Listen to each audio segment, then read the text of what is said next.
All right, so we're diving deep today into unconditional acceptance.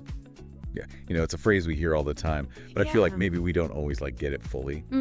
We've got kind of an interesting mix of sources to work with today. Okay. First, we're going to look at John 6.37 from the Christian perspective. Okay. And then we'll jump into this modern story about the guy named Kwame, who is kind of wrestling with this idea. Yeah, that is fascinating how these two different lenses we can use to kind of approach this idea of unconditional acceptance. Totally. John 6.37 really lays that foundation, theologically. Yeah. But then to see how it plays out in Kwame's life really gets down to the nitty-gritty. Yeah, okay. So John 6.37, Okay. it says, "All those the Father gives me will come to me, and whoever comes to me I will never drive away."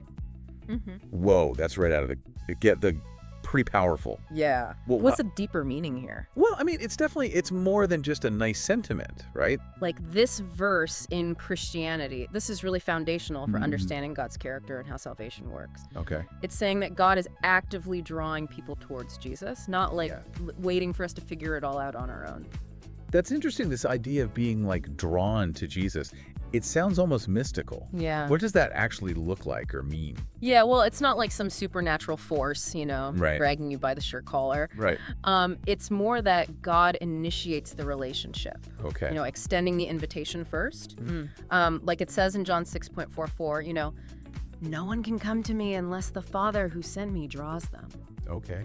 And so it's really about God's grace opening the door, allowing us to even want to seek him. So it's not about us earning our way in by doing all the right things or being good. Exactly. It's not a checklist. Okay. Think of it this way. Ephesians 2.8 says it's a gift. Okay. Salvation is a gift. We can't work our way to achieve that. It's God's initiative that makes it possible for us to even respond. Okay, I'm really stuck on this phrase, "I will never drive away." It's such a strong statement. It is. It speaks to the radical inclusivity of God's love. It doesn't matter what you've done, what you've messed up, how far you feel from him. Yeah. This verse and so many others tell us nothing can separate us from that love. Yeah. Romans 8.3839 flat out says nothing can break that bond. And Hebrews 13.5 kind of jumps in there too. It says, God won't leave us or forsake us. Exactly. It's this constant reassurance woven throughout Scripture. I'm here no matter what. Imagine that, right? A love so deep. That's intense. That it accepts you flaws and no judgment, no rejection. It's a pretty radical concept. It really is. Yeah. Okay, so we've got this foundation of unconditional acceptance from God. But now let's get into a real person's life. Okay. What's Kwame's story about? Kwame's story, I think, is so relatable because he embodies this struggle, I think, that we all face. Trying to earn acceptance and feeling like we're not enough. Oh, yeah. So he's in Ghana, and there's this intense pressure to succeed from his family, his community, even within his faith. Oh, wow. That feeling of never being good enough.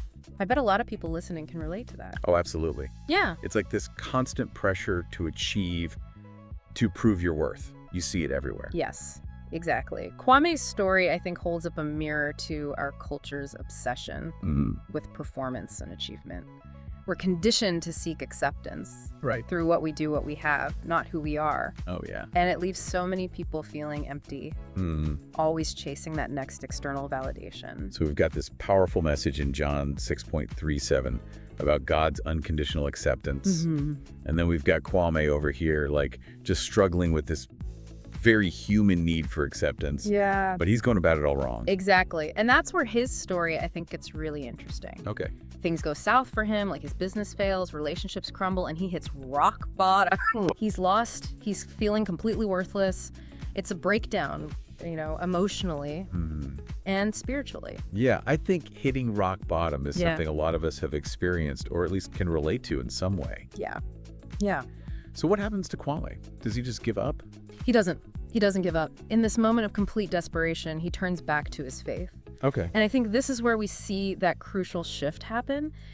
Instead of trying to earn acceptance, he's forced to simply receive it. Okay, so where does John 6.37 fit into Kwame's story at this point? It becomes his lifeline. He stumbles across this verse. Okay. And it's like a light bulb goes off. You can almost hear him saying, wait, God's acceptance isn't based on my success or how good I am. I'm already accepted just as I am. So that theological concept we were just talking about Yeah. suddenly becomes real for him. Yes, exactly. And it changes everything. But here's the thing. Kwame's life doesn't magically become perfect. Right. He still faces challenges, Okay. but his whole perspective has shifted. He's not driven by this desperate need to prove himself anymore.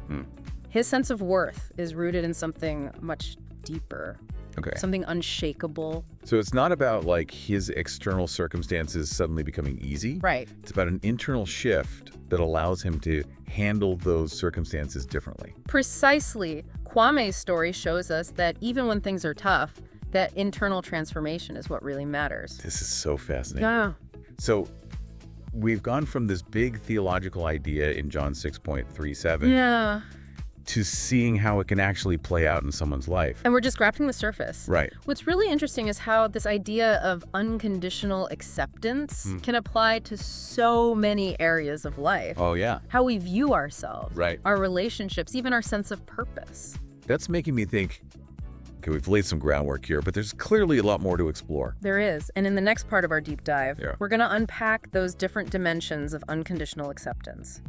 How does it affect our mental and emotional well-being? Our relationships with others. Okay. How does it change how we see the world and our place in it? Stay tuned. It's going to get even deeper from here. I can't wait. You know, it's amazing to think about how this idea of unconditional acceptance, something we've been exploring through John 6.37 and Kwame's story, how that can actually like ripple out and impact our mental and emotional health. All right, we were talking about how Kwame was chasing all that external validation and how I think so many of us do that. Yeah. And it makes you wonder if we're always striving for approval, Right. always feeling like we're not enough. Yeah. What is that doing to us, like on the inside? Well, you know, you don't have to wonder. There's actually research on this. Really? Yeah, studies are finding a really strong link between self-acceptance Okay. and overall well-being. Interesting. When you can truly accept yourself, flaws and all, it's like this huge weight lifted. It reduces stress and anxiety. Wow. Boosts self-esteem. And honestly, it just creates more space for inner peace. So this isn't just like some feel-good concept. Right. There are real benefits to embracing unconditional acceptance. Yes. It can actually make us mentally healthier. Exactly. Think of it this way. Unconditional self-acceptance is the foundation Okay. for emotional resilience. When your sense of worth isn't dependent on all these external factors, Right. you're able to face challenges and setbacks without falling apart. Yeah. You know, you're okay no matter what. That makes total sense. Yeah. But how do we actually, like, get there? Right. How do we cultivate this self-acceptance? Yeah. It sounds great in theory, but to put it into practice feels like a whole other challenge. It is. It's definitely a journey, not a quick fix. But I think it starts with becoming aware of those negative self-beliefs that I think we all carry around. You know, those voices in your head that say, you're not good enough, you're not smart enough, you don't deserve to be happy. I know those voices. We all have them. Two-part. Well, sometimes it feels like they're on a loop. Right. But the key is to start questioning those voices. Okay. Instead of just accepting those thoughts as truth. Stop and ask yourself, is this really true? What evidence do I have for this belief? Right. Often you'll find those negative thoughts are based on like distorted thinking or past experiences that don't actually reflect who you are now. So it's about being more mindful of our thought patterns and challenging the ones that aren't serving us. Exactly. And it's also about practicing self-compassion. Okay. You've got to treat yourself with the same kindness and understanding that you would offer to like a close friend. Yeah. Instead of beating yourself up for mistakes, acknowledge them, learn from them, and then move forward with grace. So we're taking that unconditional acceptance that we were talking about with John 6.37 Yes. and kind of applying it inwards to ourselves. Exactly. And here's what's really cool. When you start to accept yourself more fully, it naturally starts to impact your relationships with others. Well, that's interesting. How so? Well, think about it. When you're more accepting of your own imperfections, you're less likely to judge and criticize others. You start to understand that everyone is on their own journey. Right. Everyone has their own baggage and their own unique set of strengths and weaknesses. So self-acceptance becomes this gateway to having more empathy and compassion for the people around us. Yes. And it also allows you to build more authentic and fulfilling relationships. Yeah. Because you're not trying to be someone you're not. You're showing up as your true self-flaws and all. This is powerful stuff. Yeah. It sounds like unconditional acceptance has the potential to transform not just our individual lives, but also like our communities and the world as a whole. Absolutely. Imagine a world where everyone felt truly seen, heard, and accepted for who they are. It would be a world with less conflict, less judgment, and a whole lot more love and understanding. That's beautiful. Yeah. Okay, so we've talked about the positive impacts on our mental and emotional well-being and how it like spills over into our relationships. Right. But let's bring it back down to earth for a minute. Okay. How does this idea of unconditional acceptance actually play out in everyday life? Like, what does it actually look like in practice? That's a great question. It shows up in so many ways. It's about letting go of the need to control everything and everyone around you. Yeah. It's about embracing the messiness and unpredictability of life. Yeah. And even finding joy in the imperfections. It's about forgiving yourself and others when mistakes happen. Right. And it's about celebrating our differences.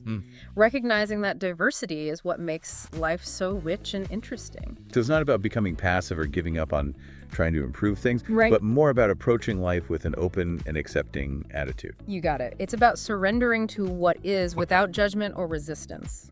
And it's about consciously choosing to focus on the positive aspects of ourselves, others, and the world around us. This is really inspiring. It feels like we're talking about a whole new way of being in the world. One that's grounded in love, compassion, and acceptance. Yeah. I'm curious, though, how does this idea of unconditional acceptance connect with our sense of purpose? That's a fascinating question, and I think there's a deep connection there. Okay. When you feel unconditionally accepted, it frees you to pursue your passions and to live a more meaningful life. How does that work?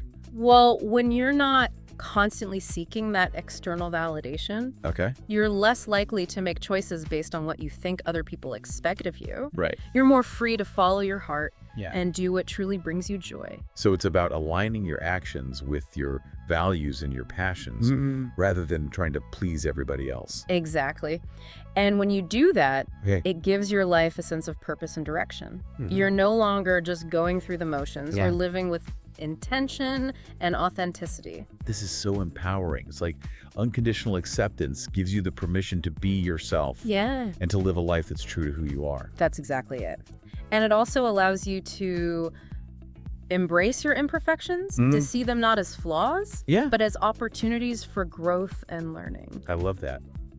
It's about shifting our perspective and seeing the beauty in our imperfections. But I'm wondering, how do we find that balance between accepting ourselves as we are Right.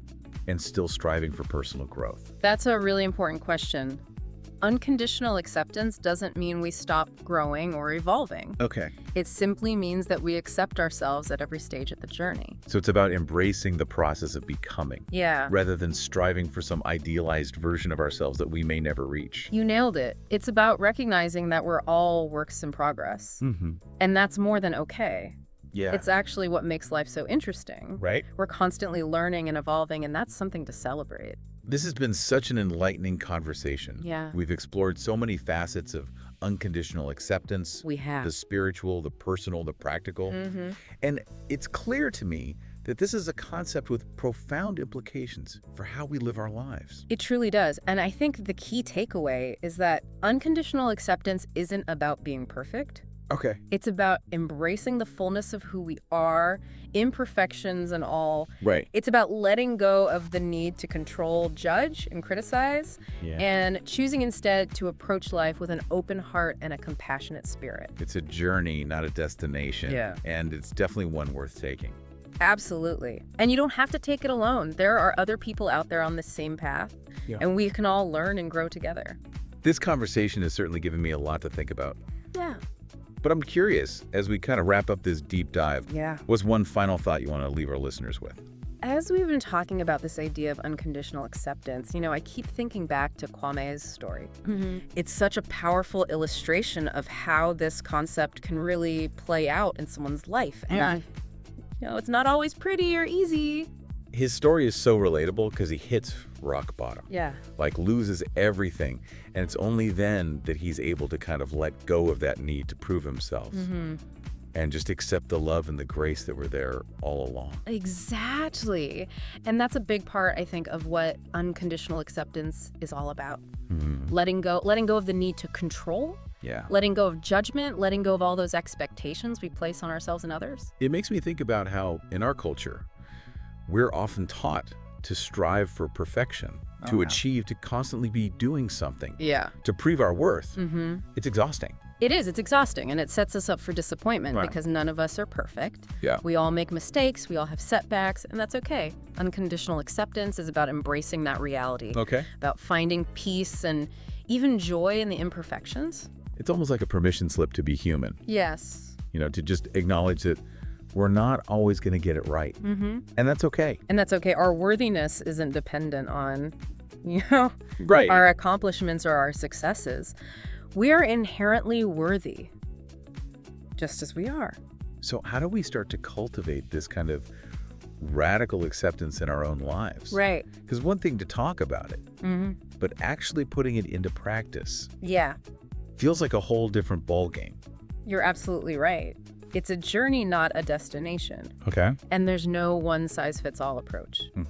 But I think one of the most important things is to start with self-compassion.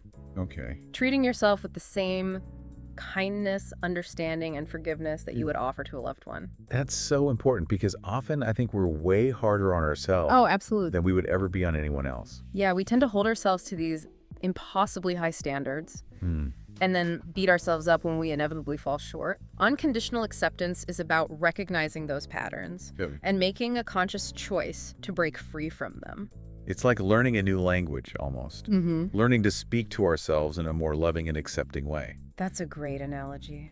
And just like learning any new language, Right. it takes practice and patience. Yeah.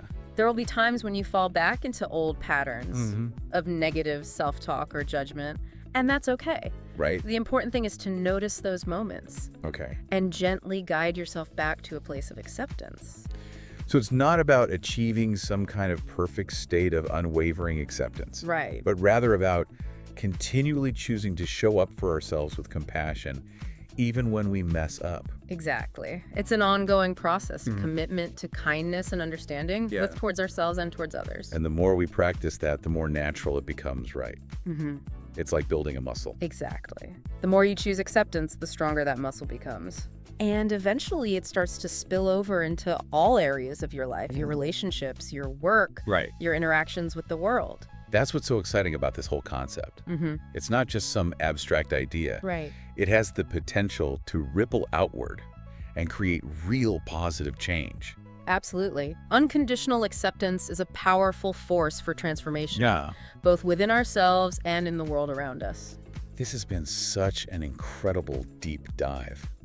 We started with this ancient text, John 6.37, explored Kwame's journey, Yeah. and then really unpacked all the different dimensions of unconditional acceptance. Right there. The spiritual, the personal, the practical. Yeah. It's clear to me that this is a concept with profound implications for how we live our lives. It really is. And if there's one thing I hope our listeners take away from this conversation, Yeah. it's this. You are worthy of love and acceptance just as you are. Embrace your imperfections, celebrate your uniqueness, and know that you are not alone on this journey. Beautifully said. And for our listeners who are ready to dive deeper, we encourage you to revisit the sources we've discussed today. Yes. And continue exploring this transformative concept. There's so much richness to uncover. Until next time, keep seeking, keep growing, and keep embracing the power of unconditional acceptance.